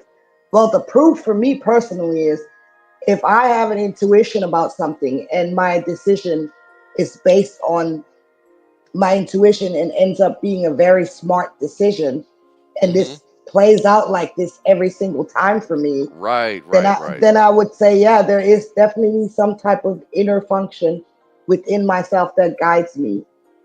Yeah, you've learned from experience that you can trust your intuition when it comes to certain things. And like, I guess Joel is saying here that we don't have to dismiss intuition to dismiss someone's conclusions based solely on their intuition, but especially when we don't share that intuition. And that's kind of the problem, is that intuition is a very personal thing. It's not something you're going to experience. You're not going to experience another person's intuition because we're all disassociated. And so the truth of their trust of intuition, or their confidence to trust their intuition, comes from a personal experience. It's not something that they can really prove to you unless you were there in real time to say, like, let's, for example, look, I'll give you an example. I'll give you an example, Joel. I'm not lying. This is real. Okay. I had a dream last night. And in my dream, my dog was dying a very painful death. And I woke up obviously worried about that. And I want to say 30 minutes of getting up, my dog threw up. So my dog is sick right now. And that's the type of shit I'm talking about. Like, you have to experience this stuff to be able to relate to it. And my boyfriend is around me and watches this type of stuff happen all the time to me. So how would you explain those things? Right. And I'm looking again about studies on intuition. They say that people who are good at intuition, it's not like a flip of a coin. It's not like that at all. That's just what the studies say. And if you talk to someone like Sophia, she'll tell you that, yeah, she it's not that way. It's not like a random sort of thing. But anything else you want to add to that before I continue? No, I just try to see, if Joel can kind of get where I'm coming from, but I have to mute my mic for a second because I have to tell Alex something. Okay. And thank you, Joel, for that about my dog. All right, I'll continue. But I'm open-minded. I like to hear things. I like to understand more. I would never say I would probably not sway from what I believe, but it just gives me a different perspective. Okay. So I'm trying to understand, what would change your confidence at all? Is there a reason that you have that, if found to be not reliable, would change your confidence? The whole afterlife aspect kind of makes me a little insecure about it, because I don't know. No one knows what happens after we all die. The heaven and hell theory and stuff like that. That's kind of like where I get insecure, because it's like, okay, what's the whole point? Like, the things you do in Christianity, believe like the things you do on earth in like your 75, 80-year life can condemn you to a permanent life of like burning. I was just like, I don't know, like you just burn forever. I just like, what's the point of life? What is the point? And then like heaven, and then like this euphoric utopian society forever. I don't know about those things. I just know like what we're here to do now, like our lives and like us in on this earth. I think there's purpose and reasoning for that. The afterlife theory is what Christianity, that's where I get insecure, because it's like heaven or hell, and it's like I don't think it's about that. So if you were somehow convinced that we don't survive our deaths at all, would that change your confidence about God existing? That'd be interesting to hear about. Are you? I mean, I know this is my interview, but are you? I'm looking for reliable ways to come to a belief like this. I would say I'm very much lower on that scale, but I'm trying to find out reliable ways. Okay. Are you just more like you want like factual things, or you want like more like? Are you just seeking truth? I'm seeking truth. Whatever is true. Okay. And I want reliable ways. Okay. Currently, I would think facts and evidence Right. are a very solid way to come to beliefs. Okay. Is there any evidence or facts for this belief? It's faith. Faith. That's the crutch in Christianity. It's the faith element. People are like, oh, faith is just have faith, just hope, just believe. But faith can carry you a long way. Okay. Faith is really the basis of this religion. Faith. You have to just believe. Okay. Just believe. Believe in something that you can't see or that's not tangible. Okay. Is this way of coming to this belief reliable? It is, because it makes you become an optimist. I mean, even when bad things happen, you just kind of believe. You see things as good, all things as good, even the things that happen that are misfortunate. You can take the good out of every situation. So it keeps you always connected to something like your morale is always high. If like there's a death, it was like, okay, it was their time. It was their time to go. Like we can see the good in their death, even though death is a sad thing. So faith kind of allows you to live on a more upper echelon way of thinking and living and operating, versus being depressed and like getting down into like a lower state. So it really encourages high morality. Gotcha. So you're saying living a faith-based like life, let you be more optimistic, more positive, and have a really good moral life. Yeah, well? I believe so. Faith is a powerful thing, because it's all about belief. Gotcha. Is it possible for someone to not use this way of coming to beliefs in general, yet be positive and optimistic and stuff? Yeah, that's very true. But I would ask that person, what's the reasoning behind it? Why are they? If you're just upbeat and positive, what's the reasoning behind it? Yeah. What's a reason someone could give for that? I don't know. I would love to hear it. Yeah. Just because they're just a happy person, outgoing person. I don't know. Like, what's the second best way to have optimism and living life positively without this belief? I'm not sure. Not sure. What do you think? Well, in terms of like being optimistic,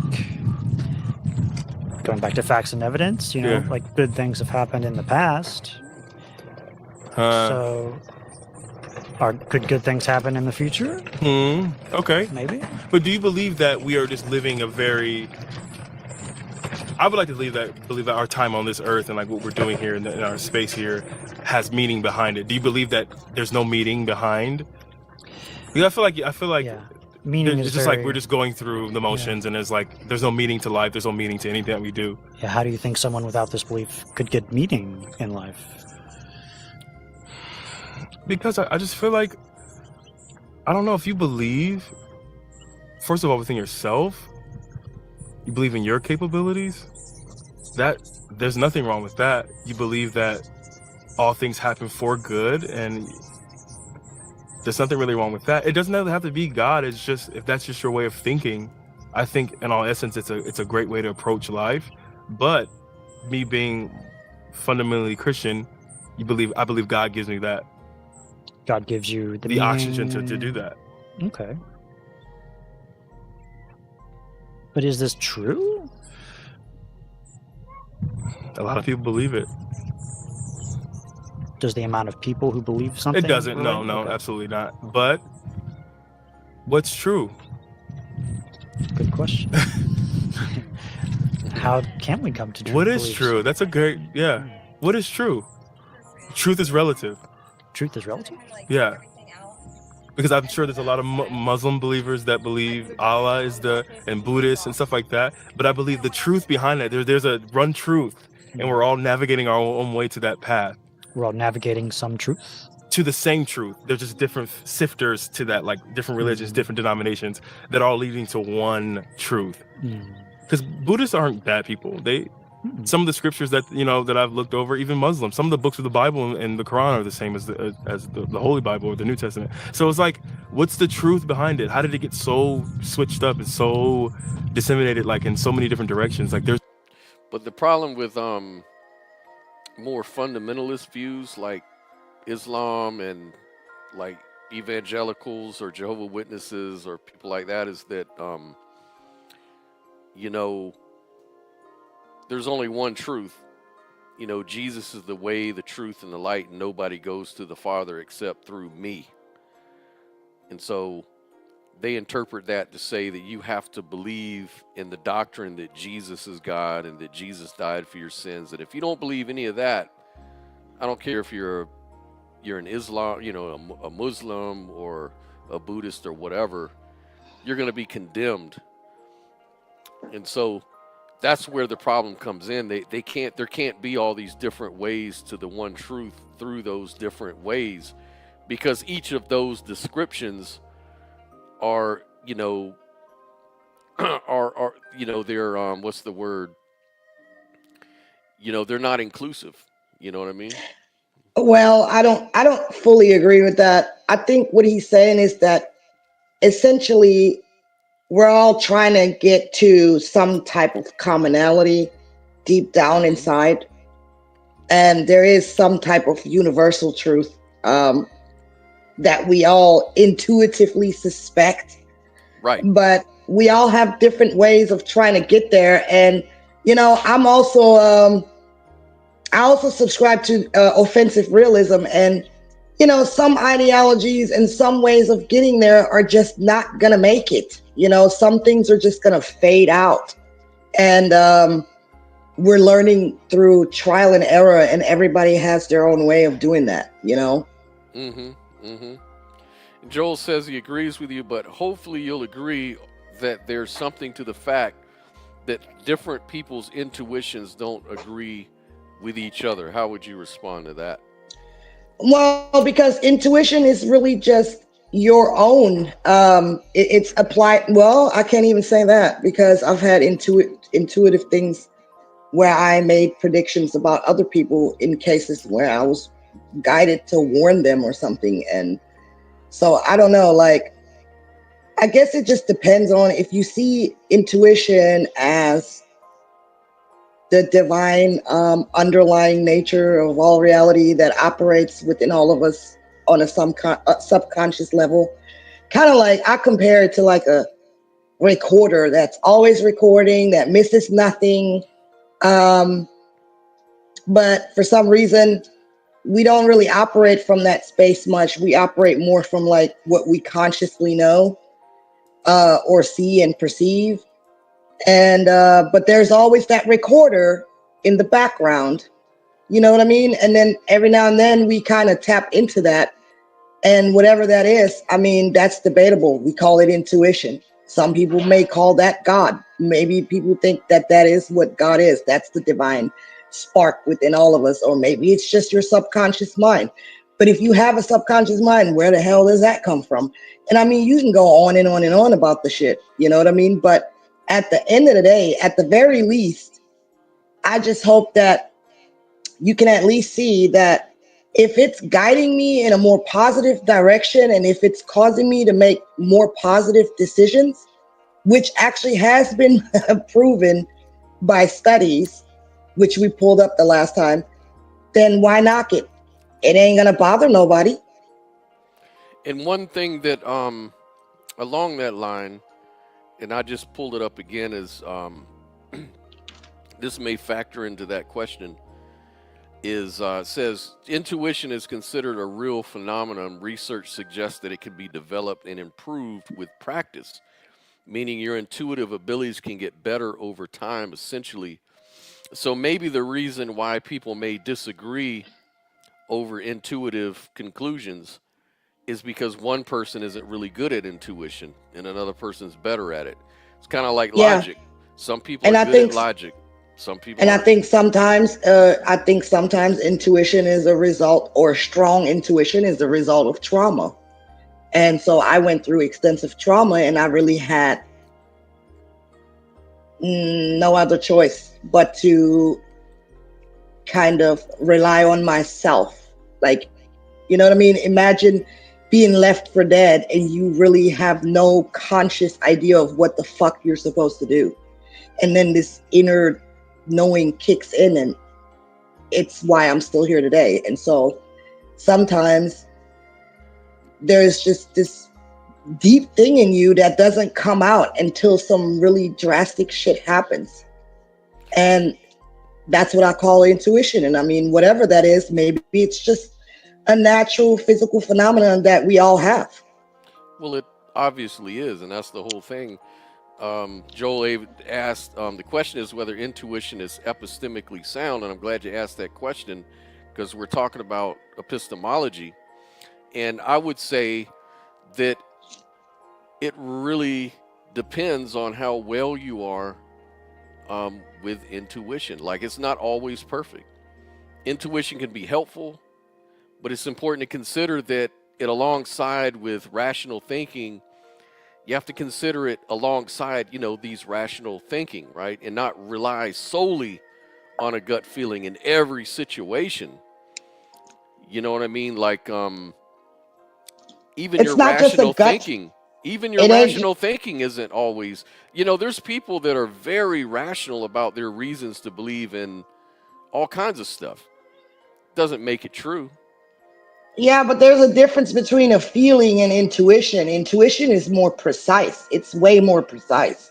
A feeling can be very misleading because even your feelings can be influenced by bias and whatever. But intuition doesn't work that way. Intuition is extremely precise. And that's a fact. And another thing I wanted to say, Joel, whenever you come on the show, you ask a lot of good questions. And they come like a machine gun. Boom, boom, boom, boom, boom, boom, boom, boom, boom. And we can't really spend a whole lot of time going back and forth in the comments section while we're doing these videos, right? So what I would do is invite you, please call in so we can Joe, call me now. Because it's gonna side, and I don't want you to feel like we're ignoring your questions at all, because we really, really appreciate the feedback and interaction. But it's just that you're someone who asks a lot of questions, so we could just make the whole show about the live chat, but that might not be a good idea. But to answer that last one, so how would one develop their intuition if a God exists or not? I mean, I don't really know. Like I said, with me, that happened involuntarily. I guess maybe one way would be meditation, trying to go deep within oneself, because that's where I believe you will find it. Mm-hmm.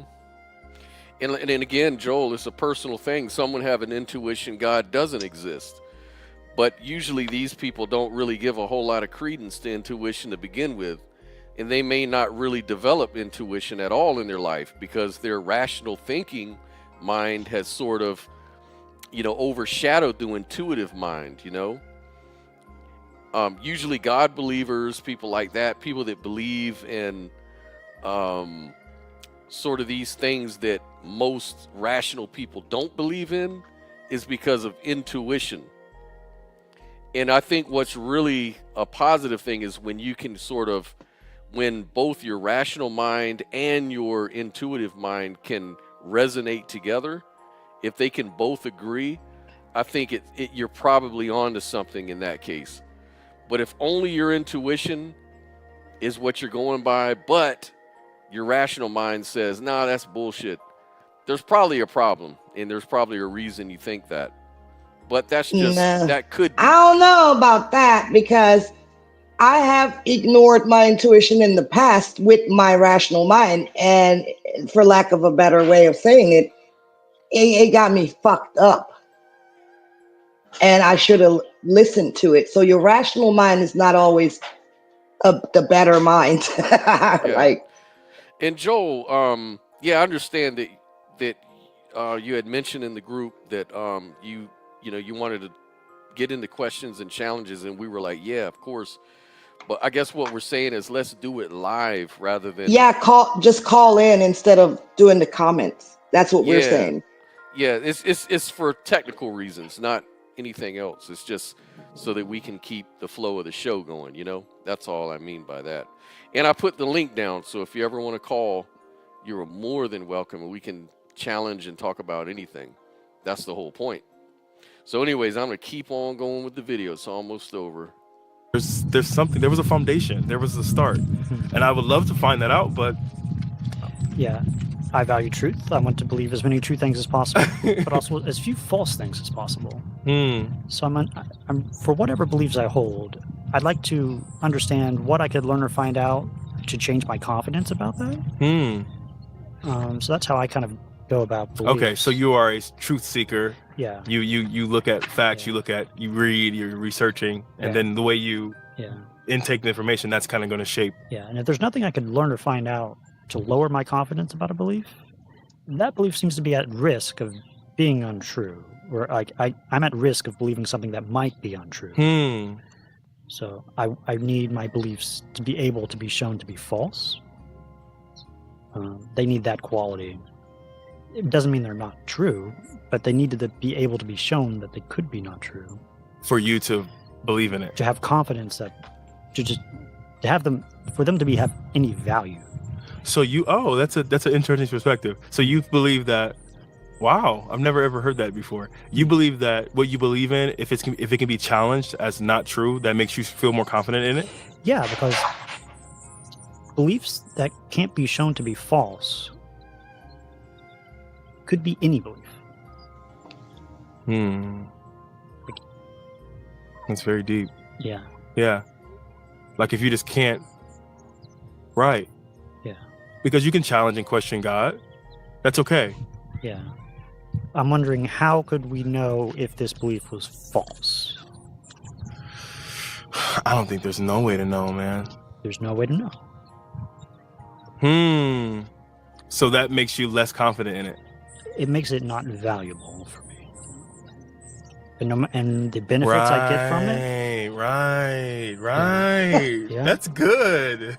Yeah. That's a good perspective. I would like to believe it if it's true. Right, but because nobody can question it, nobody can prove it. You can't prove faith. You can't prove any of these things.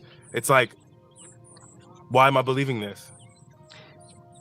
You may be onto something, man. Yeah, so that's powerful stuff, man. Thanks. Yeah, it's just stuff to think about, maybe. Yeah, absolutely. Thank you for that. That's really enlightening. I never thought about it like that, because that's how people feel about Christianity and like religion in general. It's like you can just never question, why am I just going to succumb to this religion if I don't even know if there's no factual anything about it. Like, oh, Jesus Christ, and like all this stuff, like did he live, and like did he really walk? I mean, Noah, is that a real thing? Yeah, before I derive any benefits from a belief, I want to make sure it's true first. Yeah. Like us right now here this is truth. This is like facts. Like I'm here right now, I'm present. Yeah, we have ways to verify this situation, I think. Yeah, hopefully. But what you're saying is the fact that we cannot question some of our beliefs makes it hard. That is something I'm going to take with me. That's now you're shaking me up a little bit. Okay. See? Now you're shaking me up. Would you say 10 out of 10 is the most accurate spot for you right now? Ooh, it might have dropped a little bit. Not because I'm like, but it's I like that too. I like to think outside. I like to think about those kind of things because it does quite like, okay, I believe because I was raised and I was molded and shaped into believing this my whole life. Yeah. But what evidence do I really have? I can look at like my life as like the good things that happen, the blessings I get, quote unquote. But what evidence do I have that this person is really operating through me? Yeah. And I guess until you have some experience, you will never know. Yeah, well, stuff to think about. Thanks, Tom. Thank you so much, man. What's your name? Reed. Reed, I'm gonna check you out. What's your YouTube channel? Cordial Curiosity. Cordial Curiosity. Yeah. This is very cordial. Thanks. Lived up to the name. Yeah, I that just was a good one. I just love how he had his little tiny moment of enlightenment. That Yeah. was freaking awesome. Yeah, man. Falsifiability. Like if something, if there's no way in principle to show that it's not true, then it loses all its meaning. Because it's like you could say that about a lot of things, you know, and why would you want to believe it in that case if it can't be disproven in principle? You know, it's Right. called false. It's not falsifiable, and yeah, it's a really good thing, really good thing. Well, look, we're coming up on 2 hours, and I think we beat this horse to death. Yeah. You know, and we were going to talk about idealism and everything like that, but you know, Yeah, it's gonna be too long. We're Yeah, gonna it's need gonna to be- do another show. yeah, we'll get back to that one too. And yeah, but guys, please like and subscribe to the channel. We're gonna have more upcoming guests, people that are gonna jump in, and maybe I'll see if I can get my guy from Reed from Cordial Curiosity to join us maybe one day, because he's a real nice guy, real cool. He loves to talk about this stuff a lot. Maybe one Yeah, day that'd we'll be do a cool. show with him. Yeah, he's a real And good guy, Joel, man. by all means, if you're still watching, call in one of these days. That would be cool. Yeah, absolutely, man. That'd be really great. All right, well, guys, thanks for joining us, man. We'll be reconvening on Saturday again. This is really fun. All right. All right, peace out, guys.